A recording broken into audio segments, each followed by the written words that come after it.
नमस्कार, city Varanasi live में आप सभी का स्वागत है। मैं हूं अमित मिश्रा। आइए देखते हैं आज के समाचार। शारदीय नवरात्र के दूसरे दिन दुर्गा घाट स्थित मां ब्रह्मचारिणी जी के दरबार में भक्तों का तांता लगा रहा। शारदीय नवरात्रि के दूसरे दिन वाराणसी के दुर्गा घाट स्थित प्राचीन माता भगवती ब्रह्मचारिणी के मंदिर में सुबह से ही भक्तों का तांता लगा हुआ था। पूरा परिसर मां शेरावाली के जयकारों से गूंज रहा था। श्रद्धालु अपनी मनोकामनाएं लेकर लंबी कतारों में माता ब्रह्मचारिणी के दर्शन का इंतजार कर रहे थे। मंदिर के महंत ने बताया कि नवरात्रि के दूसरे दिन माता ब्रह्मचारिणी की पूजा का विशेष महत्व है। जो बच्चे पढ़ाई में कमजोर हैं, वे अगर नियमित रूप से भगवती ब्रह्मचारिणी जी की आराधना और मंत्र जप करें तो उनकी कठिनाइयां दूर होंगी। माता की कृपा से अच्छे अंक आएंगे, नौकरी मिलेगी, जीवन में सुख समृद्धि बढ़ेगी। ब्रह्मचारिणी का अर्थ है तप का आचरण करने वाली। देवी का यह रूप पूर्ण ज्योतिर्मय और भव्य है। इनके दाहिने हाथ में जप माला और बाएं हाथ में कमंडल है। नवरात्र शिव और शक्ति का उत्सव है। शारदीय नवरात्र में माता शैलपुत्री, मां ब्रह्मचारिणी, मां चंद्रघंटा, मां कुष्मांडा, मां स्कंदमाता, मां कात्यायनी, मां कालरात्रि, मां महागौरी और मां सिद्धिदात्री की उपासना की जाती है। इन सभी नवगौरी मंदिरों में श्रृंगार की सामग्री भी पहुंचाई जाएगी। ये आश्विन नवरात्र में द्वितीया तिथि को ब्रह्मचारिणी दुर्गा देवी का दर्शन होता है। ये दुर्गा घाट क्षेत्र में भगवती का मंदिर है और मैं यहाँ का महंत हूँ, पंडित राजेश्वर शास्त्री सागरकर। और इनका दर्शन पूजन करने का विशेष महत्व बताया गया है कि सिद्धिका कुंजिका पाठ मात्रेण दुर्गा पाठ फलम लभेत। ये आपको बहुत छोटी चीज़ है और सब पूरा सार बता रहे हैं आपको। कोई व्यक्ति अगर दुर्गा पाठ का सप्तशती का पाठ नहीं कर सकता है भगवती को प्रसन्न करने के लिए, तो छोटा श्लोक है, बहुत स्तोत्र है, सिद्ध कुंजिका स्तोत्र। उसमें कहा गया है कि कुंजिका पाठ मात्रेण दुर्गा पाठ फलम लभेत। ये भगवान शिव कह रहे हैं भगवती पार्वती से कि अगर कोई भक्त अगर नहीं कर पा रहा है तो इसका पाठ करेगा तो भगवती की विशेष कृपा होगी और सभी मनोरथ पूर्ण होंगे। और ये भगवती का आज प्रातः काल जो है, भगवती का ब्रह्म मुहूर्त में मंदिर का कपाट खोला गया है, जिसके का जब पहले सर्वप्रथम भगवती के मंगला भई है। मंगला मतलब ये होता है कि भगवती देवता जब शयन करके उठती है तो उसको मंगला कहा जाता है। तो भगवती का वो दर्शन भया सभी भक्तों को। उसके पश्चात भगवती का पंचोपचार पूजन भया है और श्री सूक्त के मंत्रों के द्वारा भगवती का अभिषेक भया है। पंचामृत से अभिषेक होने के बाद भगवती का बेहद श्रृंगार भया और श्रृंगार होने के पश्चात महाआरती भगवती की भई है। और महाआरती होने के बाद सभी भक्तों के लिए कपाट खोल दिया गया है। अब सभी भक्त आ रहे हैं, बारी बारी क्रमशः भगवती के दरबार में माथा टेक रहे हैं और अपनी जो भी मनोरथ है ये भगवती से याचना कर रहे हैं और नारियल का बलिदान कर रहे हैं। इसलिए नारियल का बलिदान क्यों किया जाता है को कहा गया है कि बलि प्रदाने पूजा या मग्नि कार्य महोत्सवे। अगर भगवती को आपने सभी पूजन अर्चन किया और नारियल का बलिदान अगर अर्पण नहीं किया तो सभी पूजा अधूरी हो जाती है। इसलिए भगवती दुर्गा को नारियल बड़ा प्रिय है, इसलिए सभी भक्त नारियल ले जा करके भगवती के चरणों में भेंट कर रहे हैं और बलि दे रहे हैं। और जिस बलि के द्वारा भगवती प्रसन्न होती है और प्रसन्न होकर सभी भक्त जो आ रहे हैं उनका मनोरथ सिद्ध होता है, उनका कल्याण होता है, उनके पुत्र पौत्रादि जो भी रहते हैं सबका कल्याण। मां गंगा निषाद राज सेवा न्यास द्वारा दशाश्वमेध घाट पर आर्थिक बैठक का आयोजन किया गया।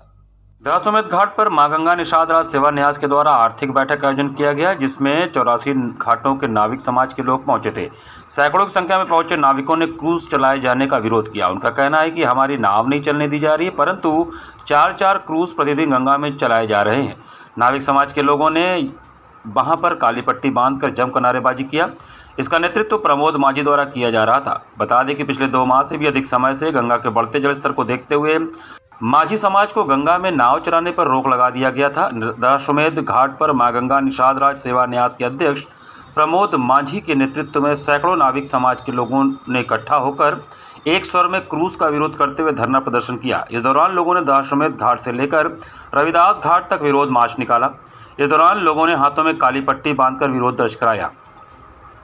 समिति के अध्यक्ष प्रमोद माझी ने कहा कि हम नाविक समाज के लोगों का नाव चलने नहीं दिया जा रहा है, जबकि क्रूज की संख्या दिन पर दिन बढ़ाई जा रही है। इसका मुख्य कारण हमारे लोग हैं जो बीजेपी के सदस्य बने हुए हैं।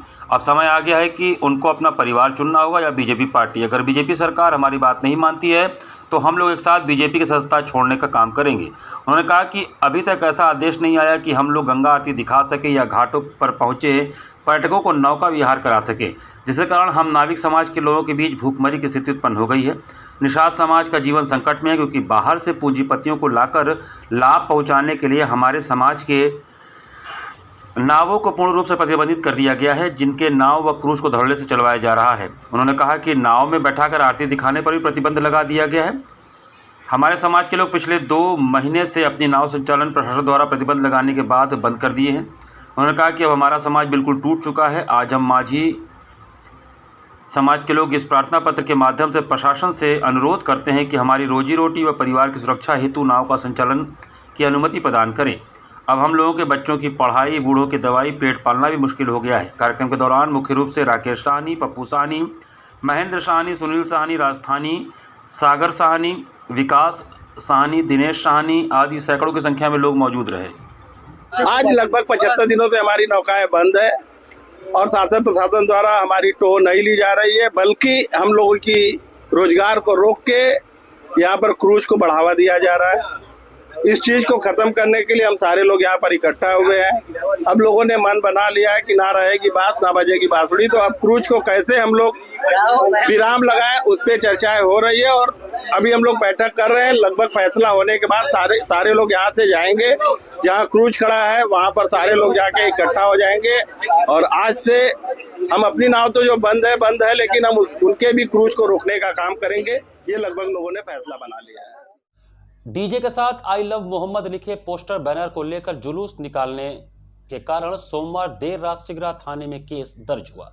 लल्लापुरा में डीजे के साथ आई लव मोहम्मद लिखे पोस्टर बैनर को लेकर जुलूस निकालने में सिगरा थाने में सोमवार देर रात केस दर्ज किया गया। लल्लापुरा चौकी प्रभारी प्रशांत शिवहरे की तहरीर पर सांप्रदायिक माहौल बिगाड़ने, नई परंपरा शुरू करने, मार्ग बाधित करने के आरोप पर रपट दर्ज किया गया। पुलिस ने इस मामले में यह पहला केस दर्ज किया है। पुलिस के अनुसार लल्लापुरा में सोमवार रात 15-20 युवक आई लव मोहम्मद लिखे पोस्टर के साथ जुलूस निकाल रहे थे। डीजे बजाकर आवागमन बाधित कर नारेबाजी की जा रही थी। आमजन को काफ़ी समस्याओं का सामना करना पड़ रहा था। सिगरा इंस्पेक्टर संजय मिश्रा ने बताया कि केस दर्ज कर युवकों की पहचान कराई जा रही है।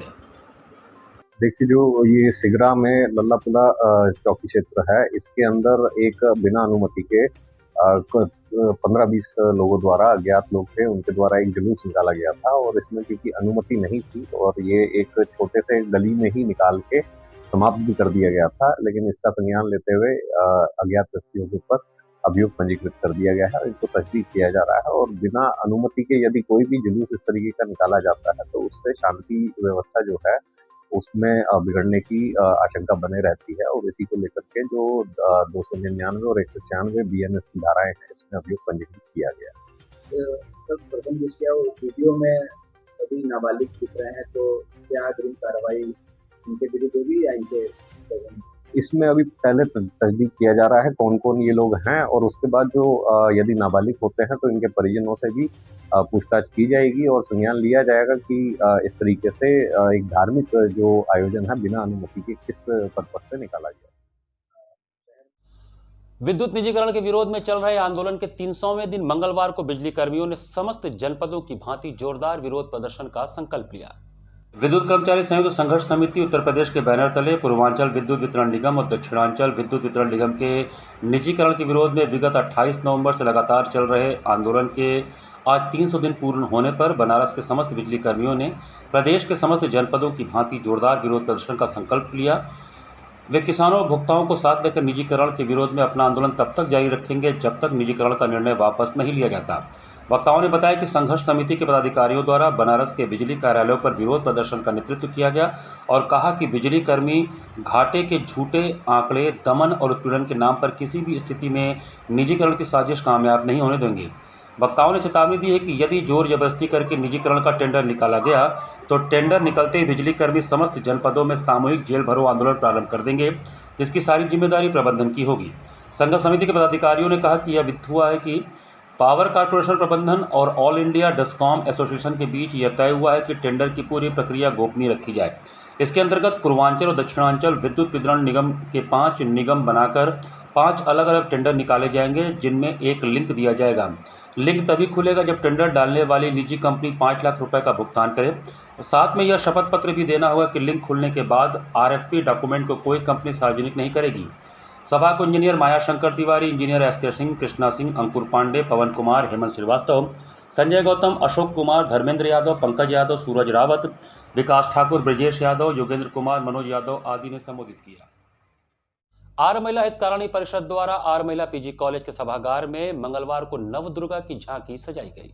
देवादिदेव महादेव की नगरी काशी इन दिनों शक्ति आराधना में पूरी तरह से लीन हो चुकी है। जगह जगह माता दुर्गा के पूजन अर्चन से संबंधित विविध कार्यक्रम आयोजित किए जा रहे हैं। इसी क्रम में आर महिला हितकारिणी परिषद की ओर से आर महिला PG कॉलेज के सभागार में शारदीय नवरात्र के दूसरे दिन मंगलवार को नवदुर्गा की झांकी सजाई गई, जिसमें 251 कन्याओं का पूजन किया गया। कार्यक्रम का उद्घाटन डॉक्टर शशिकांत दीक्षित एवं पूजा दीक्षित द्वारा दुर्गा माता के पूजन, भोग, आरती व दीप प्रज्वलन से किया गया, जिसमें 251 कन्याओं का पांव धोकर अक्षत, रोरी का टीका, पूजन पाठ कर आरती कर प्रसाद ग्रहण कराया गया और आशीर्वाद प्राप्त किया गया। इस अवसर पर मां दुर्गा की भाव नृत्य प्रस्तुति की गई, जिससे पूरा परिसर भक्तिमय हो गया। कार्यक्रम में आए हुए अतिथियों का स्वागत पूजा दीक्षित ने स्मृति चिन्ह व प्रसाद प्रदान करके किया। इस अवसर पर बड़ी संख्या में लोग उपस्थित रहे। शारदीय नवरात्र के दृष्टिगत नगर निगम ने पूरी तैयारियां कर ली हैं। यह बातें नगर आयुक्त अक्षत वर्मा ने मीडिया से वार्ता करते हुए बताया। इस बार शाही नवरात्र के चलते नगर निगम ने पूरी तरह से तैयारी कर रखी है। मीडिया से बात करते हुए नगर आयुक्त अक्षत वर्मा ने बताया कि इस बार नवरात्रि के पर्व के लिए नगर निगम ने पूरी तैयारी कर रखी है। सभी जगहों पर निरीक्षण भी हो चुके हैं। दोनों अधिकारियों द्वारा जिसके पूजा पंडाल और समितियां हैं वार्तालाप हो चुकी है। इस बार हम लोग 2 चीज़ प्रमुखता से कर रहे हैं। सबसे पहले जितने भी दुर्गा पंडाल हैं, दुर्गा पंडालों के आयोजकों से बात की जा रही है और इको फ्रेंडली मूर्तियां हैं उस प्रकार से प्रयोग करने, हानिकारक केमिकल का प्रयोग न करें। हम लोग सभी लोग जाकर जागरूकता के तहत पंडाल में जो लोग आ रहे हैं वो लोग प्लास्टिक का प्रयोग न करें। ऐसी टीम हमारी वहाँ जाएगी और हम लोग कोशिश कर रहे हैं कि उनको बायोडिग्रेडेबल बैग्स पंडाल समिति द्वारा जो कूड़ा घर हो तो उसको उसी में इकट्ठा किया जाए। जितने भी पंडाल के रास्ते हैं उनमें जो लाइट की व्यवस्था है, साफ़ सफाई की व्यवस्था है, सीवर कहीं न बहे, इसके लिए पूरा सुनिश्चित किया जा रहा है। इसमें नगर आयुक्त जोनल अधिकारियों की टीम भी लग चुकी है और साथ ही साथ 7 से 8 जगहों को चिन्हित किए गए हैं, जिनमें हर जोन की जो मूर्तियां हैं उसमें विसर्जित किया जाएगा। इसमें अपने कर्मचारियों की ड्यूटी भी लगाई जाएगी और साथ ही साथ 24 घंटे के अंदर मूर्तियों की साफ़ सफाई करने के लिए हम लोगों ने टीम लगा रखी है। इस बार पूर्ण उम्मीद है कि जो पवित्र कुंड है उनमें मूर्तियां विसर्जन नहीं होंगी। हम जो अस्थायी कुंड बना रहे हैं उसमें मूर्तियों का विसर्जन होगा। पूरी कोशिश है कि पंडाल समितियों से वार्तालाप कर लिया गया है। मूर्ति विसर्जन के बाद 24 घंटे के अंदर हमारा यह प्रयास रहेगा कि उससे निकाल कर निस्तारण पूरी तरह से कराया जाए। देखिए, इस बार नवरात्रि के पर्व के लिए नगर निगम ने पूरी तैयारी कर रखी है और जो है इसमें सभी निरीक्षण भी हो चुके हैं। सभी जोनल अधिकारियों द्वारा जितनी भी पंडाल और पूजा समिति हैं उनसे वार्तालाप हो गया है। इस बार 2 चीज़ें हम लोग जो है प्रमुखता करा रहे हैं। सबसे पहले तो जितने भी दुर्गा पंडाल हैं उन सभी में जो उनके आयोजक हैं उनसे बात की जा रही है और ये कहा जा रहा है कि इको फ्रेंडली जो है जो मूर्तियाँ उस प्रकार से उनका प्रयोग करें, हार्मफुल केमिकल का प्रयोग ना करें। हम लोग सभी के पास जाके जागरूकता की एक्टिविटी भी कर रहे हैं कि जो लोग वहाँ आ रहे हैं पंडालों में देखने वो प्लास्टिक का प्रयोग ना करें। हमारी IEC टीम भी वहाँ जाएगी और हम लोग कोशिश कर रहे हैं कि उनको कुछ बायोडिग्रेडेबल पॉली बैग्स भी जो है पंडाल समितियों को दें कि जो कूड़ा अगर हो रहा है तो उनको उसी में इकट्ठा किया जाए। जितने पंडाल के रास्ते हैं उनमें लाइट की जो व्यवस्था है, साफ़ सफाई की व्यवस्था है, सीवर कहीं ना बहे, ये पूरा सुनिश्चित किया जा रहा है। इसमें अपर नगर आयुक्तों और जोनल अधिकारियों सबकी टीम भी लग चुकी है। साथ ही साथ हम लोगों ने 7 से 8 जगहें जो चिन्हित की हैं जिनमें जो है हर जोन का जो मूर्तियां हैं उनका विसर्जन किया जाएगा। उसमें हम लोगों ने अपने कर्मचारियों को ड्यूटी भी लगाई है और साथ ही साथ जो है उसमें 24 घंटे के अंदर मूर्तियों को साफ़ कराने के लिए हम लोगों ने टीम भी लगा रखी है। तो इस बार ये पूरी उम्मीद है कि जो हमारे पवित्र कुंड हैं उनमें विसर्जन नहीं होगा। हम अस्थायी जो कुंड बना रहे हैं उनमें विसर्जन कराया जाएगा, ये पूरी कोशिश है। पंडाल समितियों से भी इसमें वार्तालाप कर लिया गया और उसके विसर्जन के बाद 24 घंटे के अंदर हमारा प्रयत्न रहेगा सभी मूर्तियों को उससे निकाल कर उनका निस्तारण नियमानुसार कराया जाए। शारदीय नवरात्र के प्रारंभ होते ही बंग समाज सहित अन्य लोग मां दुर्गा के आगमन की तैयारी में जुट गए हैं। वाराणसी में दुर्गा पूजा एक अलग ही रंग में नजर आता है। यहाँ रहने वाले बंगाली समाज के लोगों के साथ ही अन्य लोग भी मां दुर्गा के आगमन की तैयारी में जुटे रहते हैं। खोजवा के रहने वाले कारीगर शीतल ने बताया कि इस बार हम लोग मूर्ति बहुत देरी से बना रहे हैं क्योंकि इस बार मौसम में नमी थी। लगभग हम लोग 18 मूर्ति इस बार बना रहे हैं, जिसमें से दुर्गा कुंड की मूर्ति 12 फीट की है और एक गोदौलिया और सोनारपुरा की भी मूर्ति बना रहे हैं। शीतल लगभग 12 साल से मूर्ति बनाने का काम कर रहे हैं। पिछले बार शीतल ने दाल से बनी मूर्तियां बनाई थी जो कि बहुत ही प्रसिद्ध हुई थी, लेकिन इस बार कोई खास मूर्ति नहीं बना रहे हैं क्योंकि कोई खास ऑर्डर नहीं मिला है। बस जैसे नॉर्मल मूर्तियां बनती हैं वैसे ही बना रहे हैं। उनका कहना है कि हम केवल बनारस की मूर्ति बनाते हैं, बाहर की कोई भी मूर्ति नहीं बनाते और काली पूजा का भी मूर्ति बनाते हैं। सरस्वती प्रतिमा का और विश्वकर्मा पूजा का भी मूर्ति हम लोग बनाते रहते हैं। इस तरह जो पारंपरिक चली आ रही है वही तरीके की हम लोग तैयारी कर रहे हैं। शीतल जी, कितने सालों से इस फील्ड में आप हैं? ये लगभग 12 साल से हम लोग इस फील्ड में हैं। कितनी मूर्तियाँ आप अभी तक में बना चुके हो और इस बार कितनी मूर्तियाँ बनाए? अभी तक में पिछले बार 15-16 मूर्ति बनाए थे, इस बार 1-2 मूर्ति ज़्यादा है। तो इस बार कोई खास ऐसा हो मूर्ति? इस बार कुछ खास नहीं है, हम लोग थोड़ा लेट होने, मौसम भी सही नहीं था, इसकी वजह से हम लोग काम को देखते हुए तो हम लोग फिर कम ही मूर्ति बनाए हैं और ज़्यादा कुछ स्पेशल नहीं बना पाए। बनारस में कहाँ कहाँ की मूर्तियाँ बना रहे हैं? बनारस में हो गया, जैसे दुर्गा कुंड हो गया, वो गोदौलिया हो गया, सोनारपुरा हो गया, और भी 2-4 जगह की मूर्ति बना रहे हैं। बनारस के बाहर भी आप मूर्तियाँ बना के देखते नहीं, हैं? बनारस के बाहर तो मेरी मूर्ति नहीं जाती है, बस बनारस में ही सीमित है। क्या कहेंगे काशीवासी?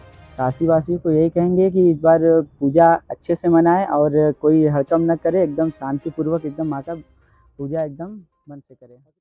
इसी के साथ सिटी वाराणसी लाइव का ये संस्करण हमें समाप्त करते हैं। मुझे दीजिए आज्ञा। नमस्कार।